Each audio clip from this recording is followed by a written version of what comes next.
പ്രകോപിതനായി channel മൈക്കുകൾ തള്ളിമാറ്റി വെള്ളാപ്പള്ളി നടേശൻ. മലപ്പുറം പരാമർശത്തെക്കുറിച്ചുള്ള ചോദ്യത്തിന് മാധ്യമപ്രവർത്തകരോട് പ്രകോപിതനായി SNDP യോഗം general secretary Vellappally Natesan. Channel മൈക്കുകൾ തട്ടിമാറ്റിയാണ് വെള്ളാപ്പള്ളി പ്രതികരിച്ചത്. ശേഷം അവിടെ നിന്ന് വെള്ളാപ്പള്ളി കാറിൽ കയറി പോവുകയായിരുന്നു. വർഗീയവാദിയാണെന്ന ആരോപണങ്ങളുമായി ബന്ധപ്പെട്ട ചോദ്യത്തിൽ മലപ്പുറത്തെക്കുറിച്ച് താൻ പറഞ്ഞത് ശരിയായ കാര്യമാണെന്നും മലപ്പുറം അടക്കമുള്ള മലബാറിലെ 3 ജില്ലകളിൽ SNDPക്ക് വിദ്യാഭ്യാസ സ്ഥാപനങ്ങൾ തുടങ്ങാൻ കഴിയുന്നില്ല എന്നും വെള്ളാപ്പള്ളി ആവർത്തിച്ചു.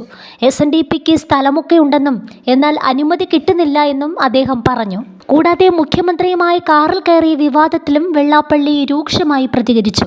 മുഖ്യമന്ത്രിയുടെ കാറിൽ കയറിയതിൽ എന്താണ് തെറ്റെന്നും താൻ അയിത്ത ജാതിക്കാരനാണോ എന്നും ചോദിച്ച വെള്ളാപ്പള്ളി ഉയർന്ന ജാതിക്കാരൻ കയറിയെങ്കിൽ നിങ്ങൾ പ്രശ്നമാക്കുമായിരുന്നോ എന്നും ചോദിച്ചു. CPIക്കെതിരെയും വെള്ളാപ്പള്ളി നടേശൻ വിമർശനം ഉന്നയിച്ചു. ചതിയൻ ചന്തുമാരാണ് CPIക്കാരെന്നും 10 വർഷം കൂടെ നിന്ന് എല്ലാം നേടിയിട്ട് ഇപ്പോൾ തള്ളിപ്പറയുന്നുവെന്നും വെള്ളാപ്പള്ളി ആരോപിച്ചു.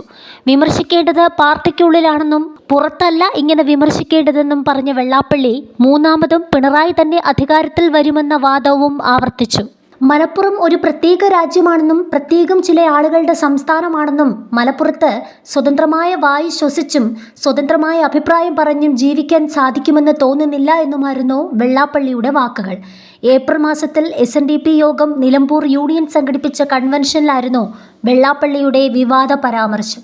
മലപ്പുറത്ത് ഈഴവർക്കായി തൊഴിലുറപ്പ് മാത്രമേ ഉള്ളൂ. പിന്നാക്ക വിഭാഗക്കാർക്ക് ഒരു പള്ളിക്കൂടമോ കോളേജോ ഹയർ സെക്കൻഡറി സ്കൂളോ ഇല്ല. വോട്ടുകുത്തി യന്ത്രങ്ങളാണ് മലപ്പുറത്തെ പിന്നാക്ക വിഭാഗക്കാർ. ഇന്ത്യക്ക് സ്വാതന്ത്ര്യം കിട്ടി ഇത്ര നാളായിട്ടും അതിൻ്റെ ഗുണഫലങ്ങളുടെ ഒരംശം പോലും മലപ്പുറത്തെ പിന്നാക്ക വിഭാഗങ്ങൾക്ക് ലഭിച്ചിട്ടില്ല.